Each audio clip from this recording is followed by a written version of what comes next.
Our second speaker, her name is Dr. Jennie Connaughton. I think I pronounced it right. Yeah, Connaughton. Okay, so she graduated from UWA halfway through her. I don't want to talk much because she wants to talk herself. So no. Like okay. Dr. Connaughton, please have a warm welcome for Dr. Connaughton.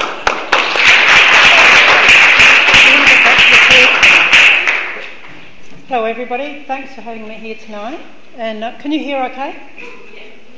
The first thing I want to say is to congratulate medical students on this course. I think it's fantastic that you put it on and also that you all turn up to do it. I find it very inspiring that you've got a commitment to do something about global inequity, even if it's as a start just to turn up. So good on you. I'm coming tonight to talk to you about two organisations. One is CINI-Australia, which is a not-for-profit that we set up here in Australia, and the other one is Child in Need Institute, which is a Indian development not-for-profit. I'm very nervous also. The other thing I want to talk a little bit about is what sustainable development means, because CINI's principle of work is through sustainable development from a rights-based approach, and I'll talk about what that is in reality. I'm a GP. I graduated from UWA and I've mainly done, this has a life of its own, I've mainly done general practice in women's health. About 9 years ago I started doing locums in remote and rural Australia, and that's meant mainly working in Indigenous health, which has been the best part of my career. I feel really lucky to have had that opportunity, and the last couple of years I've continued locums and I work for Freo Street Doctor, and I've mainly been spending my energy setting up Child in CINI-Australia. In 1974 I was in third year medicine and I was completely disillusioned with it. I was not impressed by the way doctors behave, and I didn't like what I saw as doctors thinking that they held all the solutions and patients held all the problems. And so I needed to see something bigger than that, so I took a year off medicine. And that's how I ended up in Takupulku, which is an area on the southern outskirts of Kolkata in India. And I was able to stay there at a school, and Child in Need Institute had just started about 6 months before. What had happened is that Sister Pauline Prince, an Australian nun and a nutritionist, had noticed that the children in her school didn't seem to be able to learn. She spoke to Dr. Shomia Chowdhury, who was a Bengali paediatrician trained in Burma and Bengal, and he explained to her that what she was seeing wasn't just that the kids were hungry from no breakfast today or this last week, but it was the long-term effect of chronic malnutrition. That because of the long-term malnutrition, their neurological development had been affected, which was affecting their capacity to learn at school, and which in the long term was obviously going to affect their ability to earn an income. And in spite of working really, really hard, people living in poverty, with that sort of scenario of poor schooling, poor neurological development, were going to find it very difficult to ever move out of poverty. And so Sister Pauline and Dr. Chowdhury saw this for the emergency that it was. And they wanted to intervene for two things. They wanted to intervene for the child today so that that child could reach its potential and have some health. But their other focus was that they wanted to intervene in a way that the child of that child would never be in the same circumstance. In other words, that cycle of poverty that goes relentlessly from generation to generation would somehow be interrupted. Because in a country of such huge population, without a social safety net that we've got, didn't matter how hard people worked, they were still only surviving, and hopefully most of their children were surviving. So I just want to tell you a story. This picture I took back in 75 when I was there. This woman came in one morning into the compound with this baby across her shoulder. Now, she was a young woman. This baby is in fact 9 months old. which is, I presume you can see it there. It was tiny, scrawny, lethargic, unresponsive, looks completely scary to me. And she said to Dr. Chowdhury, "Will you take my baby and put it in hospital?" Now, what I want to do is stop here for a minute so everyone can have a think about how you would respond to that situation. She had explained to him she had 7 other kids. Her husband was sick. She was the breadwinner. And this baby, well, it looked like it was dying. So she said, take it and put it in hospital. Now, I just want people to think a little minute that there are 2 things we're trying to do here. We're trying to make this child stay alive and have a good life, but we're trying to do something so this kid will never be in this situation. So, look, have a word to someone beside you about 3 things maybe you could do. It's interactive. They said interactive. Interact, folks.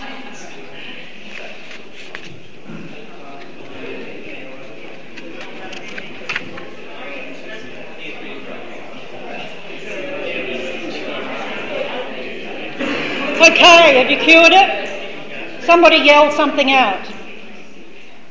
Okay, somebody. Come on, someone must know. They have some idea.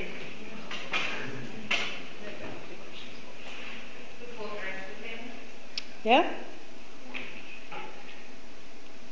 Anyone going to do anything else? No? Yep. Teach the mom how to take care of the kids. Yeah. Continue on without your support. Yeah. Treat the husband.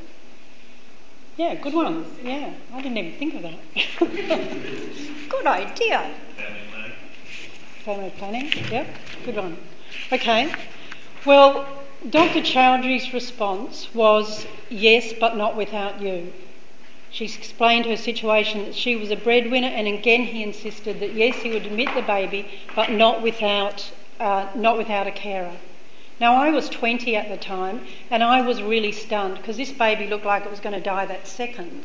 And I didn't really understand why he wasn't just saying, yes, we'll take it and put it in hospital no matter what's going on. And it was then that I really got the first ideas about this principle of ongoing development and what CINI stands for. And those things are that the first thing is that they absolutely believe in the capacity and the commitment of a mother to do what she needs to support the well-being of her child. The next thing is that without education of the mother and intervention, it's not completely useless, but it will only fix this temporary situation and this baby would come back. The third thing is that I think is important for us is that the organisation didn't have the capacity to solve all the problems. So the mother had to contribute to this solution. And so, of course, she did something. I don't know what she did, but she turned up at the hospital with the baby, and the baby was admitted, and the only treatment then was food. They actually didn't have medicines. And so that baby went home well. And for me, the thing was that I looked at the difference between had the baby just been admitted, as opposed to the mother being admitted with the baby. And what happened then is the mothers were taught basic hygiene, sanitation, nutrition, how to feed the baby, what to feed it, where to buy locally available, affordable, highly nutritious foods, how to turn it into like a weaning mix for the babies. She was also taught stuff like about gastroenteritis, how to treat it, how to recognise it, and how to prepare her own oral rehydration fluids. So the mother went home with a well baby. She went home with that knowledge about healthcare and nutrition, about local resources, and the other really important thing is that she went home with her confidence and her capacity and her self-esteem being reinforced, as opposed to, you know, as I often see here, if the patient's admitted on their own, the mother would have ended up feeling that the child getting better was actually outside her capacity. It had nothing to do with her and it was completely dependent on medicine. And so with this success, she of course then becomes a teacher. And that's what was happening in CINI at that time, that the resources were the women. And from educating the woman and educating young women with 7 years schooling, and interacting with the community, there was this ripple effect out into the communities. The other thing that I learnt there, this was in CINI, was obviously I learnt about community collaboration, about the importance of the mother, but the other things that I really saw was the value of teamwork. At that time in India, this team was only about 15 people, and it was really unusual to have people of different castes, religions, educational backgrounds, and both men and women all working together. And these people were a really dedicated team of people who'd come together, who had lots of fun, who worked incredibly hard, who really believed in women. And the other thing is often they weren't paid. At that time they often got paid in food rather than in money, because in the beginning Dr. Chowdhury and Sister Pauline just started this program because of the need and figured out the money afterwards.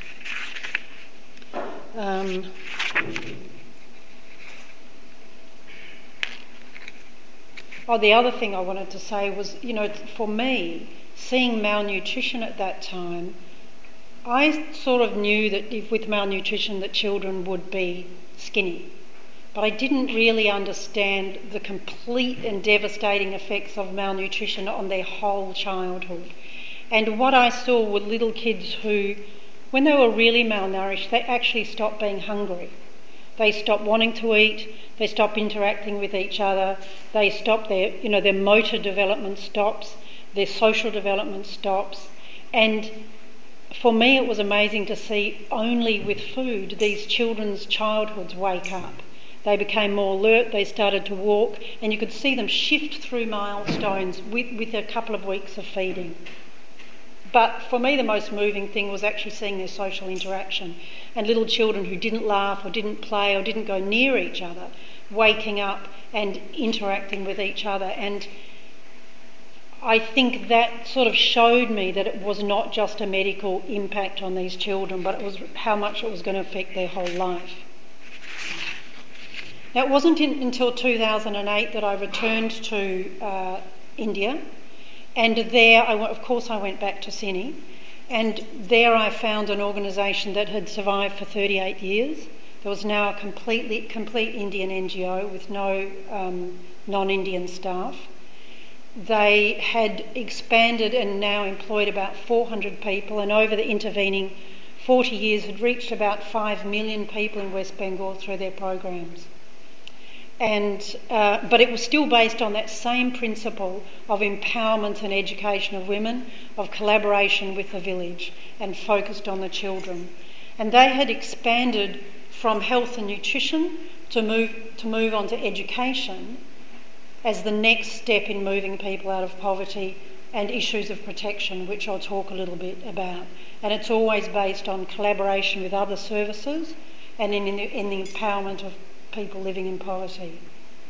So let's go back to the woman we mentioned before. This time it's her daughter who's pregnant, now who's got a child. Now through this CINI program, the mum would now have come in contact with CINI from early pregnancy, because like in the 70s people thought it was under 5 that was that critical age for nutrition, but now we know it's from conception to 2. So CINI's starting with the mums at conception, or as soon as they know.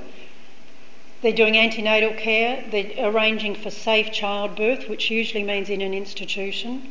They're aiming for a healthy birth weight, which there at the moment is 2.5 kilograms, which we wouldn't consider a healthy birth weight, but that's an achievement. And then up till the child is 2, they get immunisation and health care as is needed. So then the next step that CINI is now looking at is their education program. Well, I mean, they've been doing it for a while, but it was new to me. So it's again this process of starting with the women at home and the mothers teaching the mothers. So I want to describe to you one of the programs that I saw in Kolkata, because I got to visit their inner city programs and their rural programs and get a sense of how they worked on the ground. And this program was called the Early Childhood Stimulation Program, and it was focused around adolescent girls. And the program we visited was in a third generation Muslim slum. where there were not very many toilets in the community. There was lots of child marriage. There was tons of child labour, kids working in tanneries, and lots of difficulties with education, particularly for girls. And what the CINI was doing there was working with a community worker who would then interact with the families, talk to the parents about early marriage, early pregnancy and what it meant, and talk to the parents and the girls about how to support the education of young women. So that some of these women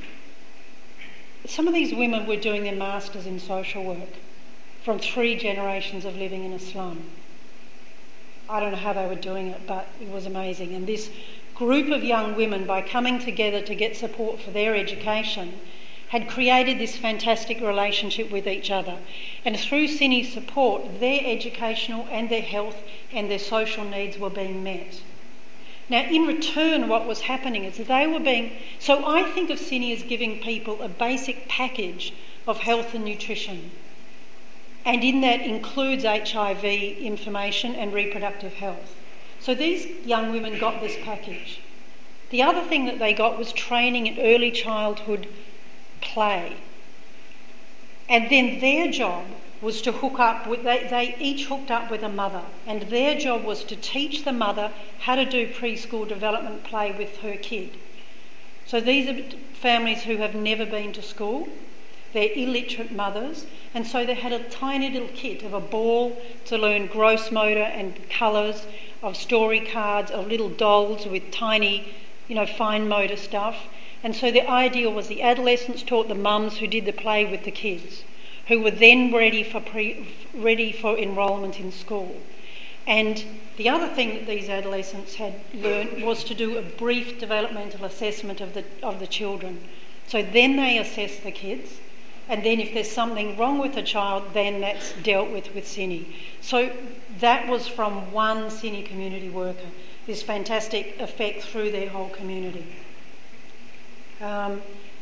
So look, this is the way I look at it. There's CINI, there's the family, there are the adolescent kids, the preschoolers, the schoolers, and then the young adults, and it starts again. The other inner city programs that CINI is doing is they work with all the at-risk children in Kolkata, of which there are many. Children on the streets, children in the railway stations, children of sex workers. They've got a big program for children whose mothers are sex workers. They do educational support for kids when their mums are working. And another educational program is for all these girls who have never been to school. And they create some fantastic bridging courses through community teachers to get the kids up to age-appropriate school within about a year. So they don't have to go into school. These big girls don't have to go and sit in grade 1. And so that's how CINI... Its principles are, it's not building schools, it's not duplicating things that already exist. They work in parallel with the school system, and they're aiming at preparation for school, enrolment, retention and success. And then in this inner city area, the adolescents, they again turn back and they volunteer in these education centres, and they also become community advocates. Like these young adolescents had just set up a HIV community education program in a Muslim slum. I thought that was really impressive. So this is the way that I see that their cycle works. The other impact of this children going to school, which is part of the discussion with parents, is you have to negotiate with parents about why it's better for kids to go to school than to supplement the family income. And I think that's a very difficult discussion, because with poor people, they're dependent on their kids' income. So the impact of this is less child labour, less trafficking, and delayed marriage and pregnancy. Does anyone want to ask any questions about this part of it? No? Okay, I'm going to make you do something now. The next program I want to talk to you about is one of the community rural programs, and CINI-Australia is collaborating with Child in Need Institute in one of these programs in a specific area of West Bengal. a population of about 30,000 people.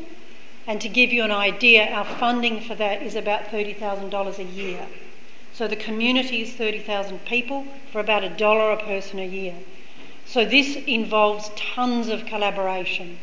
And I always think of these links in CINI is that nearly everybody gets this package of health, nutrition, reproductive health and HIV education. So I'm going to get you to do something. So you don't have to do anything embarrassing, you just have to stand up. So the person at the back, whose name I don't know, can I get you to stand up? She represents the CINI regional office. So she's a local person, she grew up in that area and she knows the needs of the people. And so she knows there's terrible illiteracy, 50% of the girls are being married under 18, nearly 50% of the kids are malnourished, most of the children don't get to secondary school, and there's lots of problem with trafficking of women and children into the sex trade and into domestic labour. So she's the CINI sort of local office. And the two people near her have to stand up. You're the CINI community workers. So can you hand out, keep one of those bits of paper for you and hand half to the other two. So these bits of paper represent the education that the individual is getting by working with CINI. Now in India there are these fantastic groups called women's self-help groups which are funded by the government to support groups of women who come together for microeconomic development. Now CINI has looked at those women and has gone, well, what's going on for you about your own needs? And they see them as an existing motivated group to move into the rest of the community. So I need 6 people to stand up as the women's health group in this next rows. Up, up. And you need to hand them those papers. So we need a couple more further down. So keep one and yeah. So here you are. This is what you look like. Oops. Now one of the things that these women are getting trained to do is actually go into the village and visit every house. And the idea is in the house they are going to identify the needs in the community. So I need people to stand up for all of this.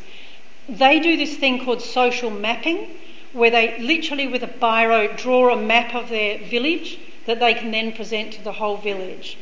And this is who they're identifying. We need 3 people to stand up over there as pregnant women. Doesn't matter if you're men, stand up. Just 3 of you stand up, and one of the women's self-help women hand them the papers.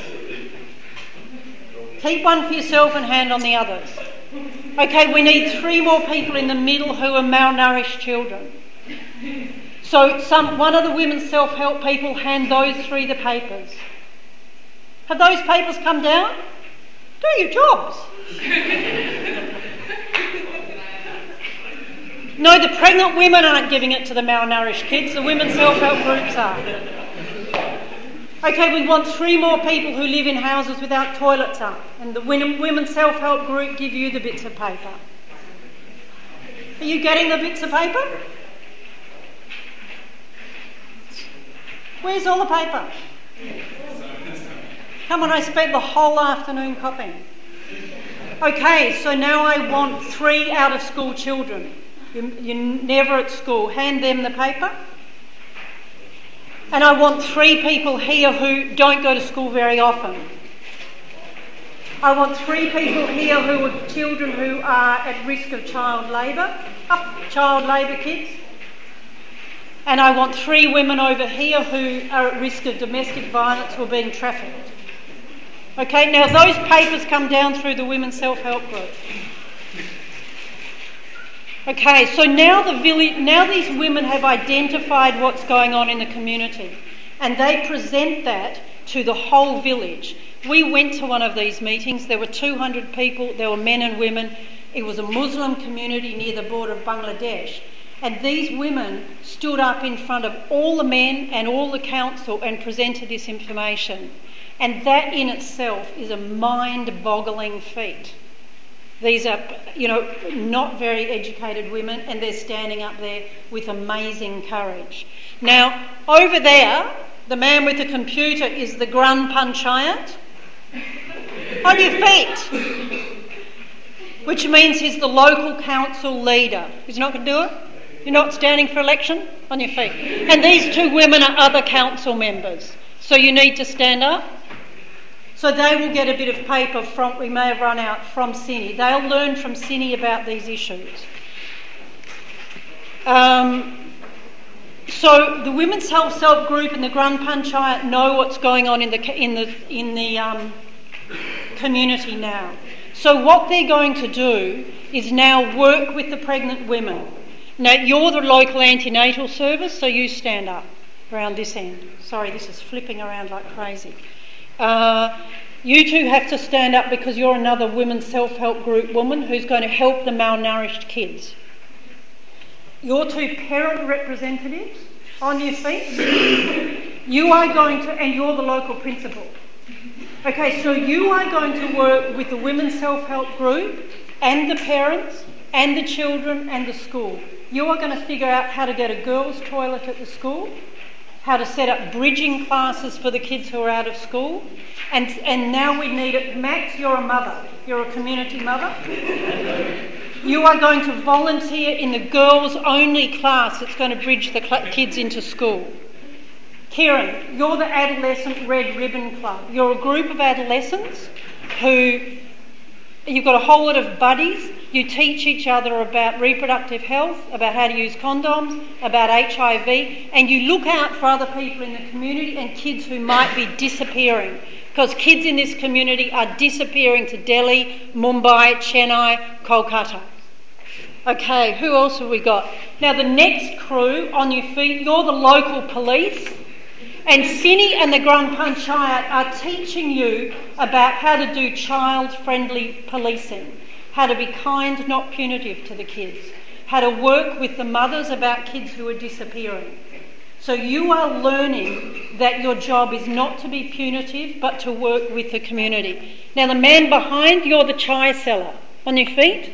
You're on the railway station or in the town, and we need 3 other railway station workers and community businessmen and women.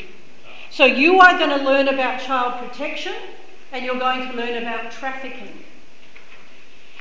Who else have we got? You can stand up at the back too. You're extra women. Okay, you're extra women in the community. So what this has created is what CINI calls a child and women-friendly community. You have the people at risk in the middle. You have information coming from the organisation. We've employed a few people for CINI. All of these people are working in collaboration. There is a circle of protection by the people who are meant to be doing their job. And that means lots of these people have to need to learn to do their job. Why it's rights-based is that the people I forgot is the child parliament. You're not standing. You're the child parliament. So you're a group of children who also have a voice. And you speak to the Grand Panchayat. I sat in this meeting with these children speaking to the local council about their problems with the tea seller over there who had his music on too loud. And we asked, what's happened? Have the Grand Panchayat responded? And this kid said no. And we said, what are you going to do next? And the little girl next door piped up and said, we're going to go to the police. So this is a protective, collaborative environment that's creating a child and women-friendly community. You're having schools where the teachers turn up. I forgot about the local artist who's making beautiful things for the teacher and for Max, who's the volunteer mum, in the special class for schools. And someone is the man from the local fishermen's co-op who's providing the class for the room for the girls' school because the principal hasn't got a spare room. So all of those stories I see, and all of those stories are happening throughout West Bengal by this organisation who I think can teach us a lot about what sustainable development is, what rights-based development is, and how with small resources materially, but with good people and community education, you can really make a difference. So you can sit down. So these are the child-friendly schools that the local artist had done the drawings for, because there's no newsagent to go down and get a laminated thing. This was the girls' toilets, which the girls completely loved. Here's the kids' parliament. This is I pinched this from Kolkata, this isn't rural. These are these adolescent boys who were coming back volunteering 3 days a week to help the little kids. This was an information stall about HIV on the railway, and this is this environment of protection. And I've sort of given you this story of it in the rural area, but it's similar in the inner city. So the reason why I support CINI, other than of course it had a huge influence on me when I was 20, is that they've got now 40 years of experience. It's local people, local skills, local solutions. It's based on the empowerment of women. It's based on human rights and child rights. Everybody's involved and they don't duplicate everything. And the thing that I didn't bring in the government here, but CINI is also involved in health policy development and talking to the government and a much bigger circle of collaboration. Now, I have to tell you this story. These two people I met, both of their mums were illiterate sex workers in Rumbagan in inner city Kolkata, where there's 6,000 prostitutes. These mums said, we don't want the same story for our kids. They collaborated with CINI for these education programs. These two people, one's an accountant and one's a teacher. They both teach in the after-school programs and they've both got kids who they want to go to uni. So in terms of intergenerational change, I think they're a fantastic example. So it's one generation, from illiterate mums whose option was only sex work to kids. This woman wants her kids to be lawyers and doctors, of course. You know, and they're amazing. So I feel really lucky that as an organisation here, we've established CINI-Australia to partner with Child in Need Institute, which is clearly miles bigger than... We're going to work with them, with the inner city school kids. That's who our sponsor a child are. With some of the rural antenatal things, which is our sponsor a mother, and also in Bungalbari and Raigunj in this community development. So I think that we're really lucky to have the opportunity to work with an organisation that is so solidly based on principles that I think we could learn about for the way we practice medicine and healthcare in Australia.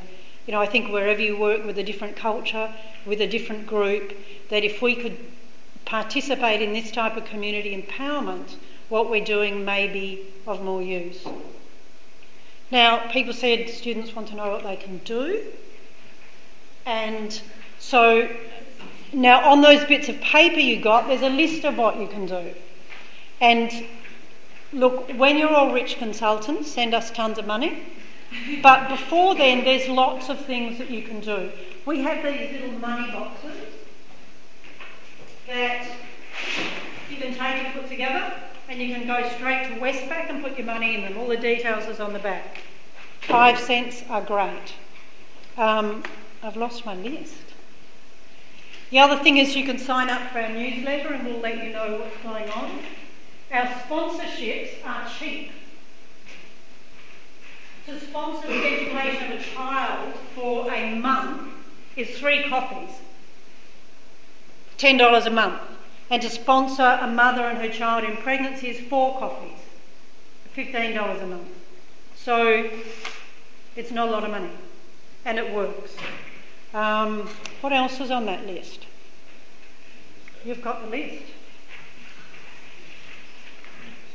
Yeah. Obviously money is fantastic. Obviously students don't always have money.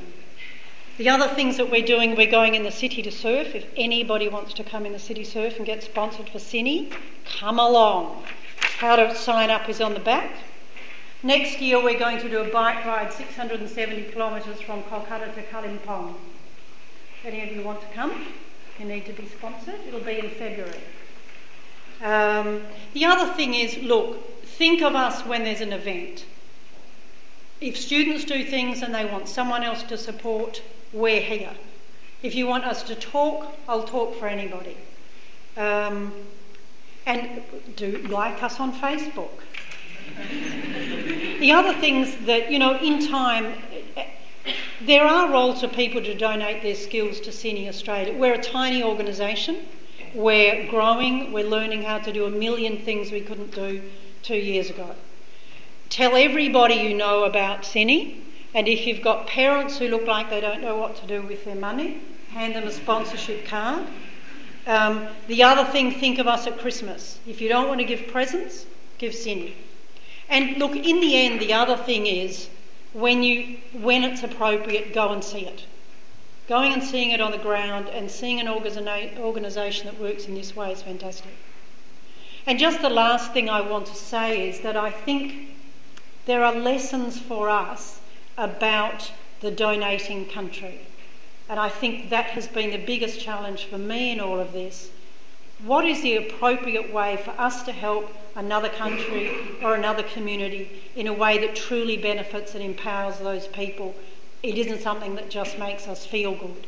And in setting up this organisation here, I realise that we have to do this dance between Australian standards and the desires of Australian donors and what's needed on the ground in India. And I think, I think it's an important thing for us to think about as a country, because you've got to meet Australian standards and make the Australian government happy for really good reasons, but you've got to translate to that, what does that mean on the ground where the people are doing all the work and they can't answer your 500 questions every day. And I think for your generation, you will be more and more involved than we are. And I think it's a really important thing to think about. How does the donor country interact in a helpful way with the people in need? I think that's all I've got to say. Any questions? Just because I think the last slide. What's cheating? Well, yeah, I think that last slides are really important. Yeah, those last two slides are really important for the story. This one? The one after this. Oh, this? Yes. Have I got time for a story? Well, isn't this the... Well, look, see this child here. This is a child I saw when I was in Kolkata. I don't know what's happened to the pictures now. So they didn't know how old she was. Yeah, if you can fix it. Maybe she was 3 or 4. She had made her way into the CINI compound. She had a terrible story. She was starving, she'd been beaten, and she was more like this little girl when I saw her. And what blew me away is I heard her laugh for the first time, and it was such a weird thing that people came to look. So in her malnutrition, she had lost her laugh. And this is her, CINI supported her to go to school. And then when I turned up 34 years later, here she is as a trained nurse. Oops, I've lost it again. As a trained nurse working for CINI in their emergency ward. And that little girl is her daughter.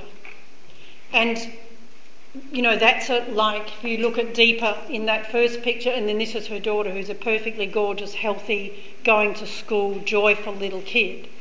And the thing that's happened in the last year, which is sad but adds to the story, is Deepa's husband died suddenly of cancer. So she's a 40-year-old widow. Now, if she was a 40-year-old widow without an income, without a way to earn her and support her child, her situation would have suddenly become devastating again. And I think that reinforced even more, because she has no family. Her father is dead, she's got no family. And I think it reinforced for me even more what this child had been given by being given a skill. So thank you.